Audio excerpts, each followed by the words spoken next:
Hello there everyone. Today I thought I'd try something a little bit different, and usually I'd be travelling all over the country filming documentaries and videos on the paranormal or investigating haunted places, but seeing as we're in a lockdown at the moment, we're not allowed to travel, I thought it'd be interesting if I drew a circle around the town that I live in and try and find as many haunted places and legends that I could find in the area. And to be honest, I was very surprised at the amount that turned up. There was probably above 50 in a few mile radius around the town I live in, which is actually Haverhill in Suffolk. Within the town itself, there are also a number of legends and stories. I will, however, be doing at some point a video or a documentary on the town of Haverhill itself. So I'm not going to go into too much detail on the hauntings in Haverhill as such. It is quite bizarre because even in the town of Haverhill itself, I'd imagine there's probably about between 5 and 10 different stories and different legends, many of which I've never heard of before, and I've lived here my whole life. So once you do start digging, there are absolutely dozens and dozens of stories that can be found, and I'm sure that's very much the case all over the country, is that any town, any village you start digging in, you'll find these stories of local legends, of hauntings, of ghosts. I find that fascinating. But like I say, there is one place in the town of Haverhill where I'm going to show you, and that is where we're going to kick off our journey today. Now, what I'm just coming past now is Place Farm School. Now, this is actually where I went to primary school between the ages of, I think it's 4 and 8. I actually went to school here. Now, for obvious reasons, I'm not going to be getting out to film the school because it's extremely frowned upon for a fully grown man to be filming schools. But the story from Place Farm, it was originally a farm going back many hundreds of years, and the story goes that there was a farmhand who went by the name of Dilly, who was murdered by his master, and this is said to have taken place around 1690. I've not actually found any documentation of this, so whether this is merely a sort of a tale that's been passed down by word of mouth or almost a sort of local legend, I'm not entirely sure. But the story goes that he was murdered by his master, and from then onwards the farm had a bout of poltergeist activity. This supposedly being put down to the spirit of Dilly coming back to try and wreak havoc and avenge himself against his master. Now, there was actually an exorcist called into the farm, and it's said that after this exorcism the activity completely stopped. So yeah, it would seem that after this exorcism that whatever spirit was there, whatever kind of energy was causing this haunting, completely vanished. Also, not a particularly interesting one, and because I'm not going to feature this on the documentary I make on the hauntings of Haverhill, simply because it's a school and there's too many logistics around filming there, I thought I'd just give it a quick mention on this video, just to give you a quick little look. That is the school over there. Yeah, on to the next place.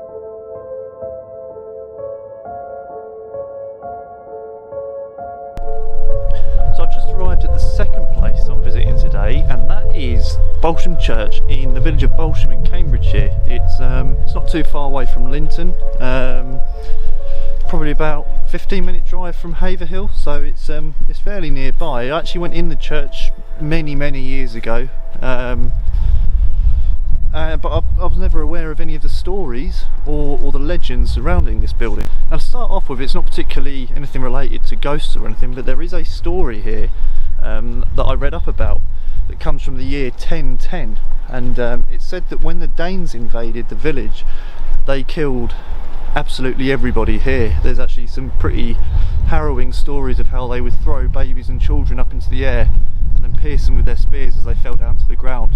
Pretty horrific stuff, really. But the one story I did want to mention that comes and actually relates to this church, obviously not this one, but the older building which stood on the land here, it said that there was a single man who climbed up to the church tower army of Danish invaders single-handedly. I was only able to find very few mentions of this story. However, looking at it and looking at what scholars have mentioned about it, they said that the chances are it was based on some sort of fact. So pretty interesting little story relating to this area. Now, in terms of ghost stories, I was only able to find one particular mention of it, and it's a bit of a weird one actually. There's a tale here of apparently 2 talking skulls, and literally the only mention of this is that there were 2 talking skulls in the churchyard.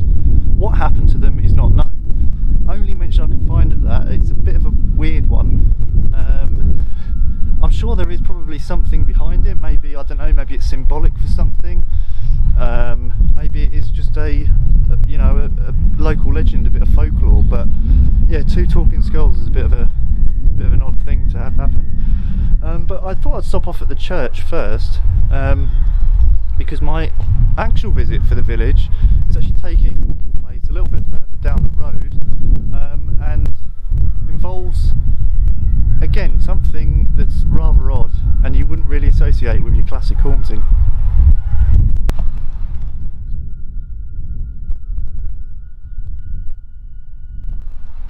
So I'm currently on a public footpath that is next to what I believe is Slough Hall Lane, and there's actually a very, very well known creature or entity that's said to roam this area. So it's been seen up and down this road, and it's been seen in the woods either side, presumably this bit of land I'm standing on right now, and that is the Shug Monkey.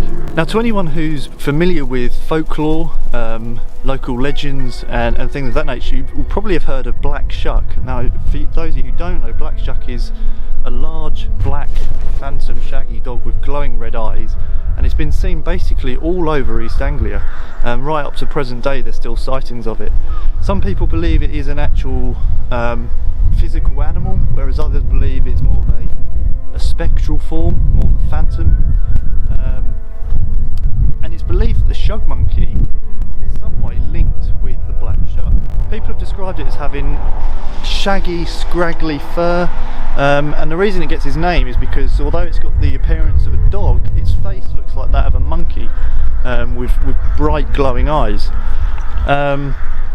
Probably the most disturbing aspect of it, if that image wasn't enough, one of the reports of it back in the day says sometimes it would shuffle along on its hind legs and other times it would whiz by on all fours. It's just, yeah, a very, very bizarre thing. A lot of people believe it was more of a phantom, more of a ghost than an actual physical being, although it's not impossible that the story may have started out with it being either a malformed animal, maybe, you know, an injured animal, or something that's escaped from a zoo or a private collection. But either way, for many years that particular part of the road and this area, local children apparently avoided, and the last sighting of the Shug Monkey was before World War II, so there's been nothing seen of it, nothing heard about it since then. So I don't think I've got to worry about bumping into it today, thankfully. But it is just a very bizarre story, very bizarre legend. But it is interesting because I knew that there were variations of the Black Shuck tale up and down the country, but I didn't know there was a variation of it this close to home, so that's very, very interesting to look into. And what I'm going to do now is I'm going to pop back to the car. I'm going to drive a little bit further down the road there to West Ratting, which is where my next story takes me.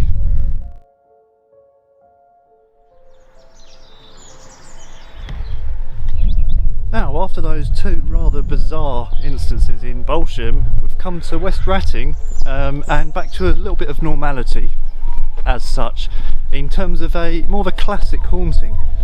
We're actually going to West Ratting, Weston Coville Hall. This is where I had a bit of an issue because we're in the village of West Ratting. I believe the place where the hauntings took place were Weston Coville Hall, which is in the village. I'm 99% sure of that. But it's just trying to find the place. Obviously I won't be able to get in because it's private accommodation at the moment, but I thought I'd take you to the actual area where this ghost sighting has taken place. Now, I have found a West Ratting Hall. If there isn't a Weston Coville Hall here, I mean, I can't find an address for it or anything. My guess is that one of the documents I've read has misnamed the hall, and I'm not particularly familiar with the village, so I've really got no idea whether there is a Western Coville Hall at all, but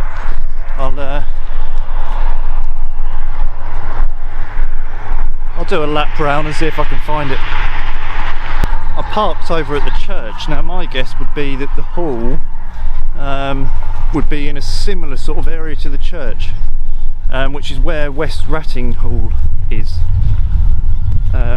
So it could be that it's just been misnamed and I'm looking for a place that doesn't actually exist. So you can see we've come out the village now.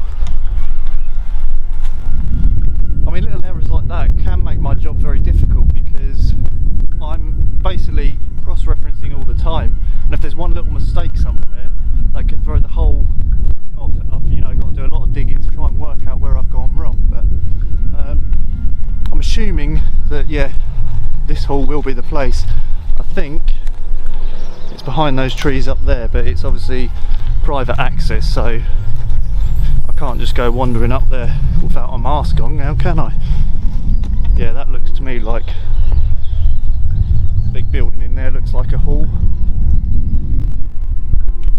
Yeah, there's where I parked. The church is just up there, and West Ratting Hall is just down that driveway there, so my guess is that's the place. I'm not going to go wandering up there because it is obviously private, but yeah, that's my guess is where it is up there. Now the hall itself was built in the early 1700s, however in the 70s it was split up into 3 different homes. Now the ghost that was seen there, and she was actually seen in other parts of the village as well, was described as having a black dress on and greying red hair, and she was seen by a few people at the residence, startled some of them, expectantly, as you'd imagine. Now it's one of the residents of the village who actually identified the ghost that had been seen as either Mrs Savage or Mrs Wilby, who lived in the village during the Second World War. So that was really interesting that the ghost there that people had seen was actually able to be identified and actually sort of had some kind of identity behind the ghost itself.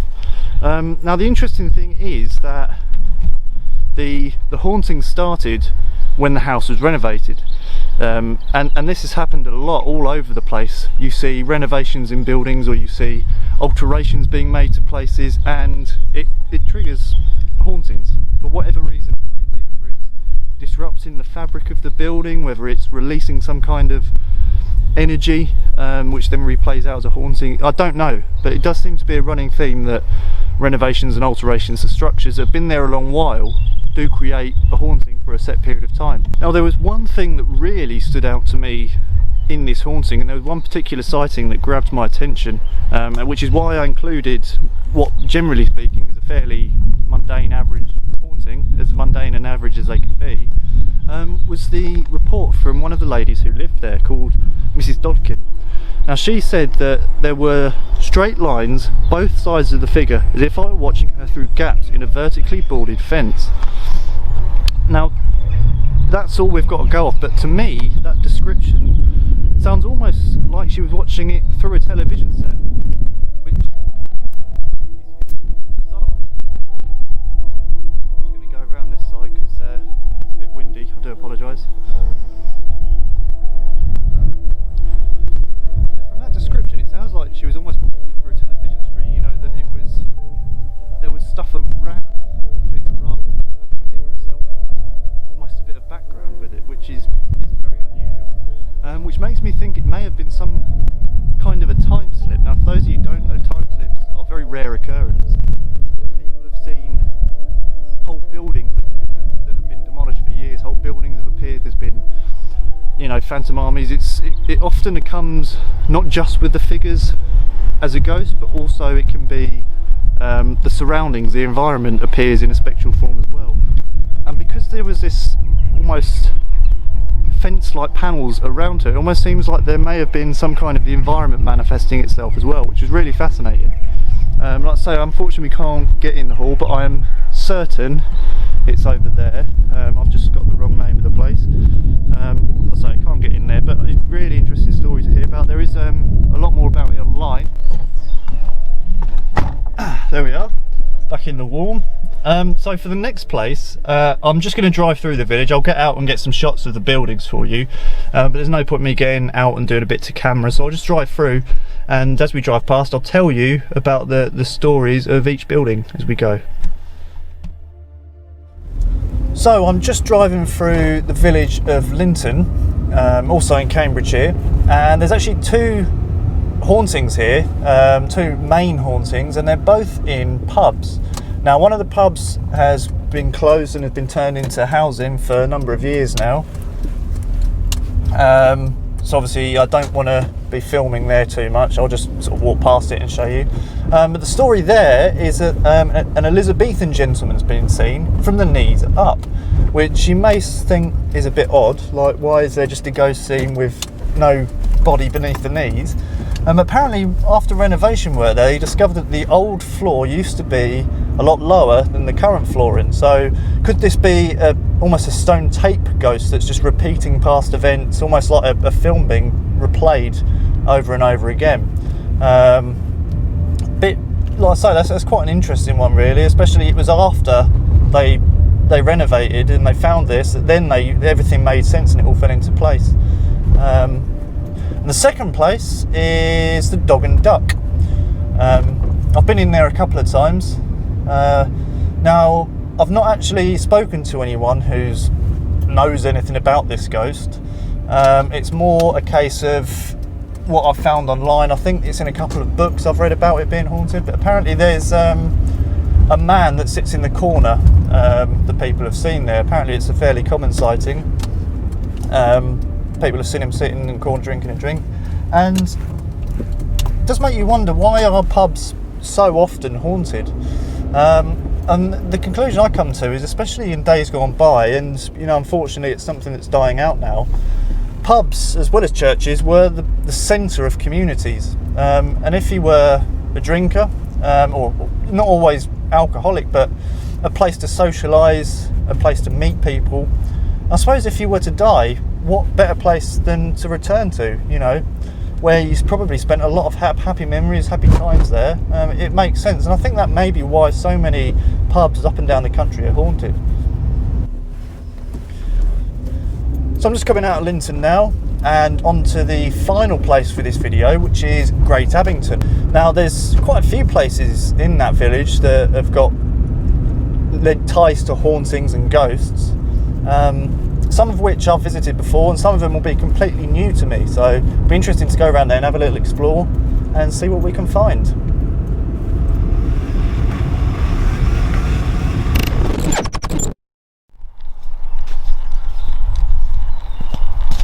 So here I am for the final stop of the day in Great Abington.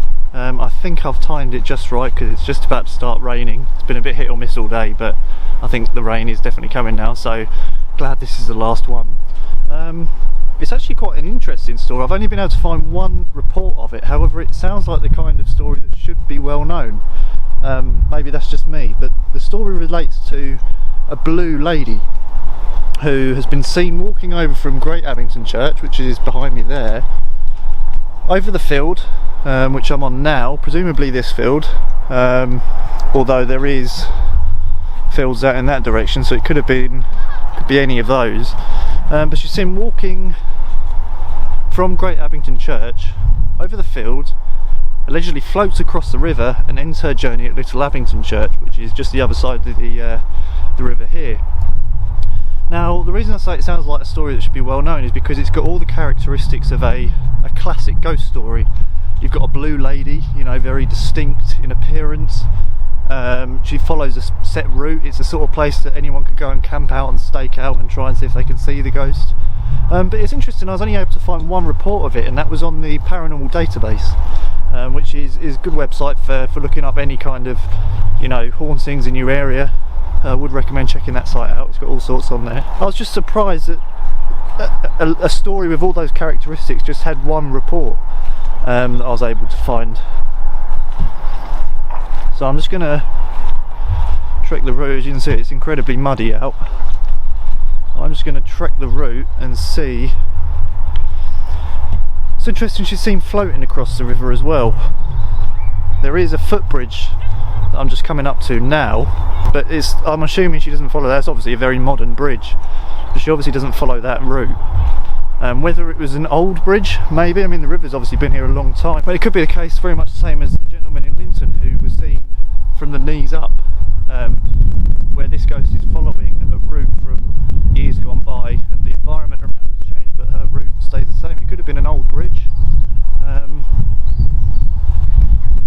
in which case it's possible. It's like almost, again, a stone tape haunting. Events replaying themselves. It's starting to rain a bit more now, but the path carries on up there. I always find it quite odd that a lot of ghosts, especially it seems to be female ghosts, are characterised by their colour. Obviously, especially in the UK, but all over really, you obviously get the grey lady as your common sighting. There's been the green lady seen, the pink lady at Greencastle who was actually photographed. That's a very distinct one. Obviously the blue lady here, and I'm aware of a number of other blue ladies. Only thing I can think of as to why they're, I mean obviously the colour is the main thing that stands out, but I do wonder maybe if a lot of these aren't actually ladies. If you were to see someone and they were blurred around the edges, you know, as a lot of ghosts are described as being very blurry figures, whatever they're wearing will have the appearance of a dress, especially with the grey ladies. I do wonder if maybe a lot of those mistakes, that mistaken identity, maybe they're wearing like monks' habits or something like that, or some kind of medieval tabard that gives the appearance of a dress. They may well indeed be the spirits or spectres of ladies long dead, but it just seems to be a lot of them. I do wonder if it's a case of mistaken identity. Thank you for joining me today. I hope you've enjoyed it. I know I certainly have. You can join me next video where I'll be continuing my journey exploring haunted places around my area, and we're going to be continuing in the same village here in Great Abington. There's actually a number of stories of ghosts